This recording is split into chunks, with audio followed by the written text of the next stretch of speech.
strong.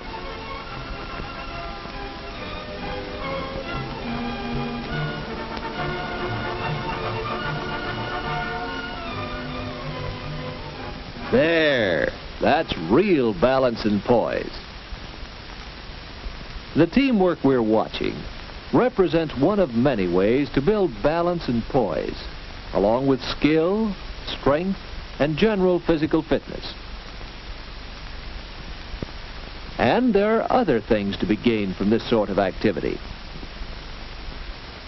And to find out what they are, let's meet some of the members of this group. This is Ernie Allen. Note the well-developed body, no surplus of soft fat. Here's Hal Thompson. Notice his alertness, his bright interest. And meet Jean Taylor. She's a living example of poise and confidence. Anyone in the acrobatics club could tell us a story of how much he has gained from it. But we'll concentrate on these three: Ernie, and Jean, and Hal. First, Ernie. A year or so ago, Ernie was in a rundown condition. He always seemed to have a cold or sore throat. Any sickness that was going the rounds was bound to get Ernie. And sometimes there were more serious illnesses. Finally, as Ernie was recovering from this one, the doctor suggested a 3-point program for health: sleep, regular rest, right eating, a sound, balanced diet, and exercise when Ernie felt stronger. Ernie's instructor gave him the cues. Don't overtire. And while Ernie built himself up for the time when he could actually play basketball, he was learning the skills of the game. As time passed and Ernie grew stronger, he increased his daily quota of activity. And it's important that it be regular. And Ernie tried some exercises to supplement his sports program. Here's one to build up those abdominal muscles. It wasn't long before Ernie began to feel the benefits of his regular exercise. A little exercise every day.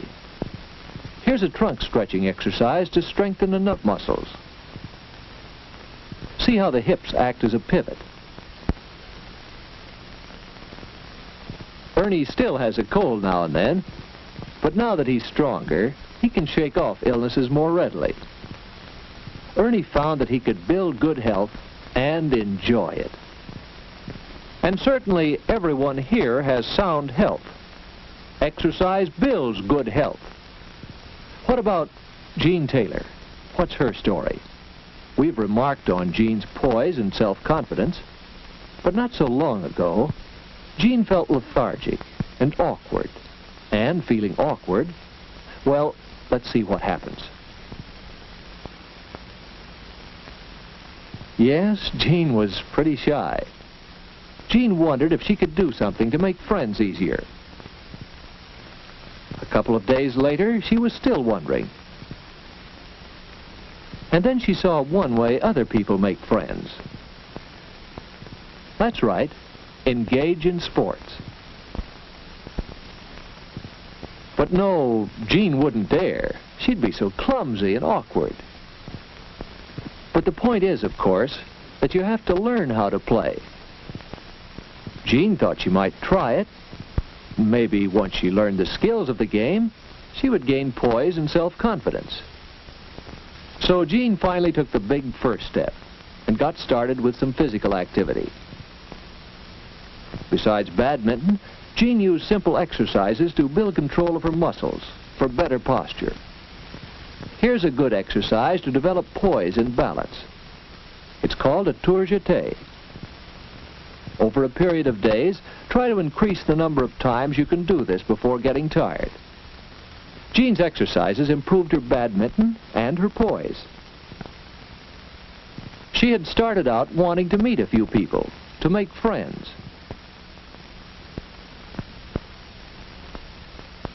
So when Hal invited her to join the acrobatics club, don't think Jean wasn't pleased. Yes, Jean made social contacts and friends. That's another way exercise has helped. Jean's a happier girl, as well as a healthier one. Now, what got Hal started with the acrobatics club? He has plenty of social contacts, and he has enjoyed fairly good health. So what was his need for physical activity? Not long ago, Hal was all work and no play. He took his studies seriously, which is all right, except that he didn't give himself time for anything else. Study, study, study.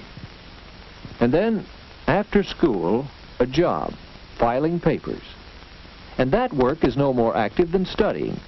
So it's not surprising that Hal began to make mistakes.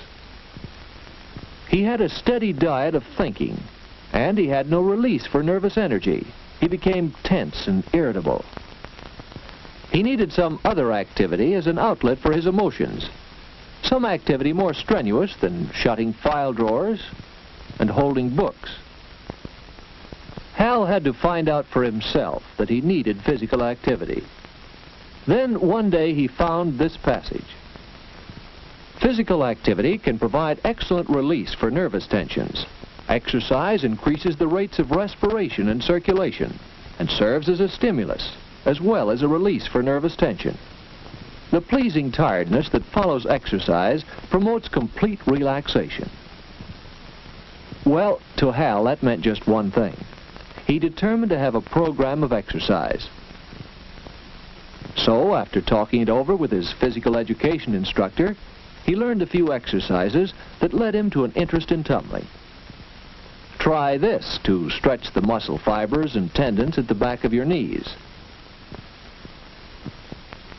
Go easy at first, until you feel the stiffness leaving. Hal usually spends some time chinning to strengthen the muscles of his upper arms, shoulders, and back. By taking time for some exercise every day, Hal finds an outlet for his nervous tension and does even better work at his studies and on the job. What of the others of this group? Why are they here? Probably their reasons are similar to Ernie's and Jean's and Hal's reasons. Perhaps they want exercise to increase their strength and endurance and to improve their balance and flexibility. Perhaps they want to establish outlets for their emotional tensions. Perhaps they want to gain poise and self-confidence and meet new friends.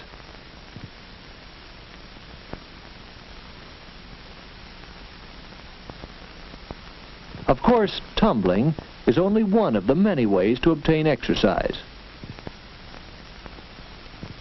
Athletic sports involve team play and team competition, and so are especially good ways of building health and releasing emotional tension.